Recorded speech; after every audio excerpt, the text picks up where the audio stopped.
இன்றைய இதமான காலை தென்றலில் அனைத்து அன்பு உள்ளங்களுக்கும் என் இனிய காலை வணக்கம்.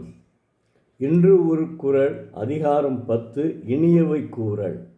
அகனமர்ந்து ஈதலின் நன்றே முகனமர்ந்து இன்சொலன் ஆகப்பெறேன். தெய்வப்புலவர் திருவள்ளுவர் நெஞ்சு உவந்து ஒருவருக்கு வேண்டிய பொருளை கொடுத்தலினும் நன்று, கண்ட பொழுதே முகம் இனியவனாய் அதனோடு இனிய சொல்லையும் உடையவனாகப் பெறின் என்று கூறியுள்ளார். அதாவது மனிதன் என்பவன் ஈதல் செய்து வாழ வேண்டும். தமக்கு உள்ள பொருளை அடுத்தவனுக்கு கொடுத்து, வறியவனுக்கு கொடுத்து வாழ வேண்டும். அதுவும் நல்லது. அதே சமயம்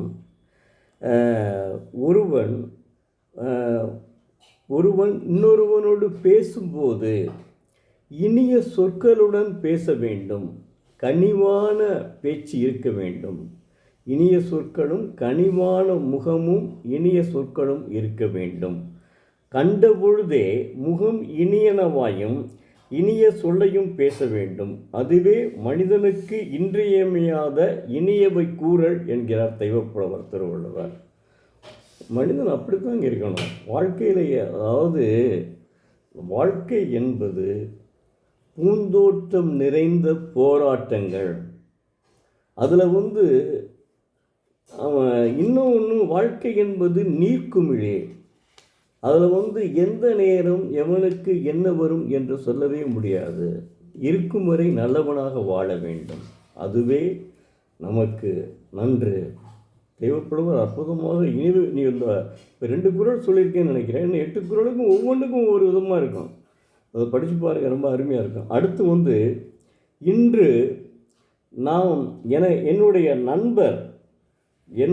நண்பரும் வழக்கறிஞருமான என் ராமச்சந்திரன் MABL வழக்கறிஞர், சர்வேயர் காலனி, மதுரை அவர்கள் எனக்கு கப்பலோட்டிய தமிழன் வ.உ.சியினுடைய வாழ்க்கை வரலாறு புத்தகத்தை என்னிடம் கொடுத்தார்.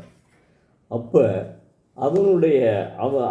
அதை உங்களுக்கும் நான் வ.உ. சிதம்பரம் பிள்ளையினுடைய மிகப்பெரிய செல்வந்தர், மிகப்பெரிய வழக்கறிஞர், அப்படி இருந்தும் கடைசியில் சிக்கிழுத்த செம்மல். ஒரு சிறிய இதை மட்டும் இப்போது கூறுகிறேன், மற்றவர்களை நாளை தெரிந்து கொள்வோம்.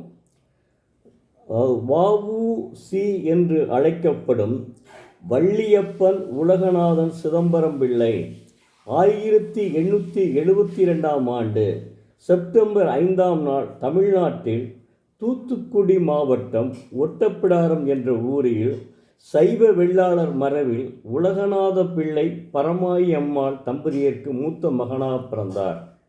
6 வயதில் வீரப்பெருமாள் அண்ணாவி என்ற தமிழாசிரியரிடம் தமிழ் கற்றுக்கொண்டார். அரசாங்க அலுவலரான திரு கிருட்டிணன் வ.உ.சிக்கு ஆங்கிலம் கற்பித்தார். 14 வயதில் திருநெல்வேலியில் இந்து கல்லூரியில் சேர்ந்து கல்வி கற்றார். வ.உ.சி சில காலம் தாலுகா அலுவலகத்தில் பணிபுரிந்தார். பின்னர் அவரது தந்தை அவரை சட்டக்கல்வி பெற திருச்சிக்கு அனுப்பி வைத்தார்.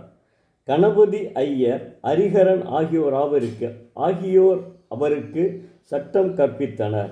அவர் வசதியற்றவர்களுக்காக இலவசமாகவும் வாதாடினார். வ.உ.சி பெரும்பாலான வழக்குகளில் வெற்றி பெற்றார். வ.உ.சி தூத்துக்குடியிலும் புகழ்பெற்ற வழக்கறிஞரானார். வ.உ.சியினுடைய திருமணம் 1895ஆம் ஆண்டு வள்ளியம்மையார் உடன் நடைபெற்றது. வள்ளியம்மையார் 1900 ஆண்டு தலைப்பிரசவத்தில் இறந்து விட்டார்.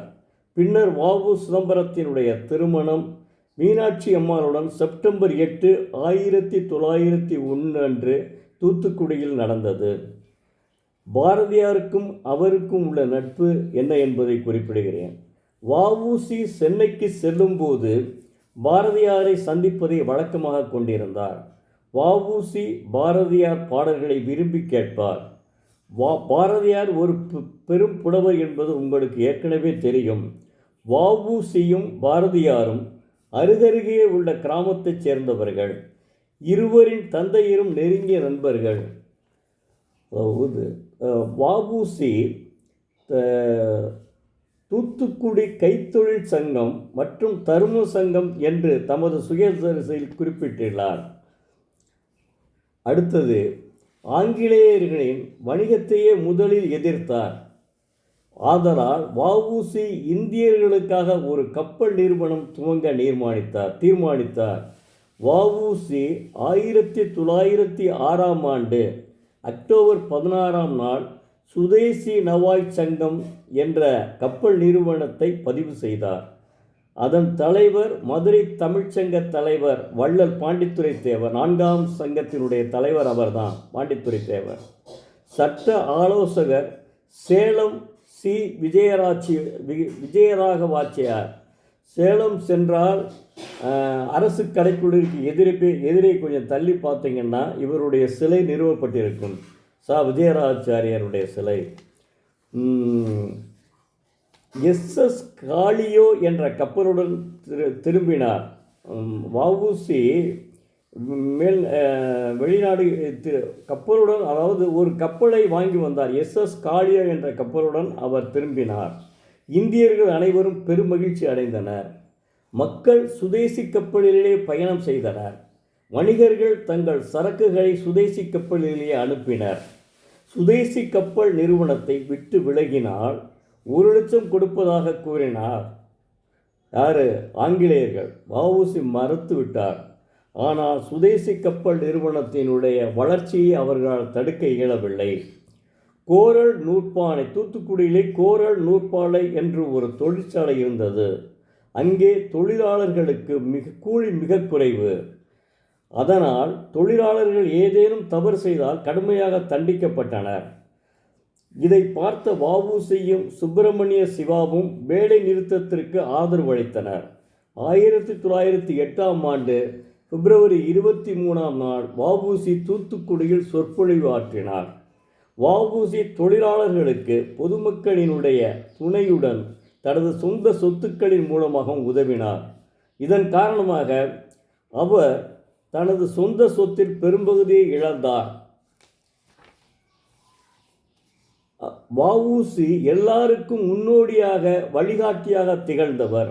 வ.உ.சி. வெளிநாட்டு பொருட்களை புறக்கணித்தார். மக்களும் புறக்கணித்தார்கள். வ.உ.சி.யும் சிவாவும் மக்களிடையே சுதந்திர போராட்ட உணர்ச்சியை தூண்டினர். ஆங்கில அரசு அவர்களது நடவடிக்கைகளை நிறுத்த நினைத்தது. இருவரும் மாவட்ட ஆட்சியாளரை சந்திக்க சென்றபோது இருவரையும் திருநெல்வேலியை விட்டு வெளியேற வேண்டும் என்று பொதுக்கூட்டங்களிலும் பேசக்கூடாது என்றும் கூறினார். வ.உ.சி. அவரது நிபந்தனைகளை ஏற்க மறுத்துவிட்டார். அதனால் வ.உ.சி.யும் சிவாவும் 1908 மார்ச் 12 கைது செய்யப்பட்டனர். மற்ற செய்திகளை மீண்டும் நாளைக்கு பார்ப்போம். வ.உ.சி. வாழ்க்கையிலே மறக்க முடியாத ஒரு மனிதருங்க. அதாவது இந்திய சுதந்திரத்திற்காக பாடுபட்டவர்களில் இவரும் ஒருவர். மிகவும் செல்வந்தர், நல்ல வழக்கறிஞர். அப்படி இருந்தும் மக்களுக்காக ஆங்கிலேயரை எதிர்த்து சுதேசி கப்பலை ஆரம்பித்தார்.